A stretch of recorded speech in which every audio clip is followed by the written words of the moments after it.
La plupart des Noirs ne connaissent pas Kemet, l'histoire volée que tu dois entendre. Encore moins Kama, le nom originel du continent africain. Les Kemetou, les enfants de Kemet, ont bâti l'une des premières civilisations humaines. Et pourtant, leur nom et leur visage ont été effacés. Mais la mémoire revient, et elle a ton visage.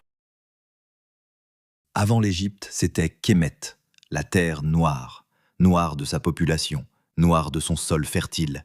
Les Kemetous étaient noirs, savants, bâtisseurs. Leur langue, le Médou Netcher. Leur vision, cosmique, spirituelle, mathématique. À Kemet, tout reposait sur la Maat, un code moral africain fondé sur 7 piliers. Vérité, justice, harmonie, compassion, équilibre, responsabilité, respect du vivant. Pour les Kemetous, vivre sans Maat, c'était vivre sans âme.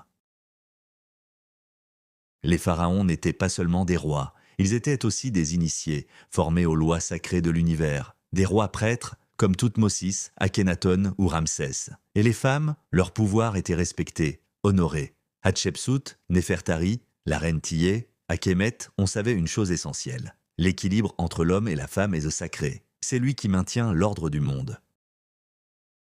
Au sud, Couche, même racine, même langue, même maths. Leurs rois ne copiaient pas Kemet. Ils en étaient les héritiers. Capitale, Méroé. Plus de 200 pyramides, des forêts de pierre dressées pour l'éternité. En 730, avant notre ère, un roi nommé Pianki, souverain du royaume de Couche, une puissance de l'Afrique antique située au sud du Soudan actuel, remonte le Nil avec son armée. Mais il n'est pas venu pour dominer par la force. Il entre en Égypte sans violence.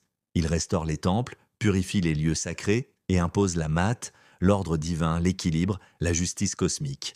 Son successeur s'appelait Taharqa, un roi mystique, stratège et protecteur de son peuple. Il repousse les invasions étrangères, bâtit des monuments et gouverne selon les lois sacrées. Pendant des décennies, Taharqa reste fidèle aux fondements de la Maat. Jusqu'à sa mort, il ne trahit jamais ses principes. Il meurt debout, en roi d'Afrique, le cœur tourné vers l'équilibre universel.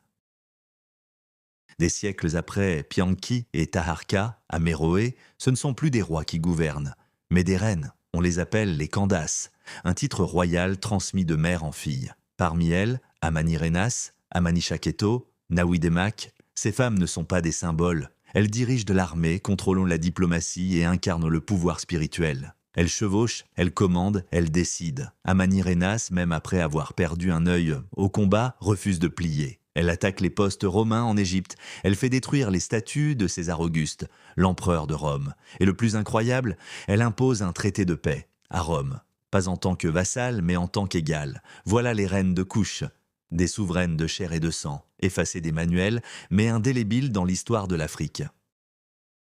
Pendant des siècles, ils ont tout fait pour que tu oublies.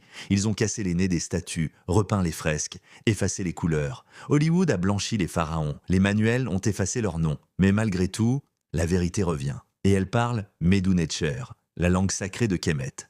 Elle traverse les siècles pour te retrouver. Parce que tu n'es pas un étranger à cette histoire. Tu es Camerounais, Ivoirien, Haïtien, Congolais, alors écoute bien. Tes ancêtres ont gouverné l'Égypte. Ils ont bâti les temples, rédigé les lois, porté la couronne. Ils s'appelaient Kemetou, les enfants de la terre noire. Aujourd'hui, leur mémoire se réveille, grâce à toi.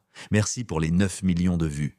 C'est plus qu'un chiffre, c'est un signal. Continue de liker, commenter, partager à tous tes proches. Fais entendre la voix de l'Afrique. Rends-la virale, africogène. La vérité ne s'efface pas, elle ressurgit.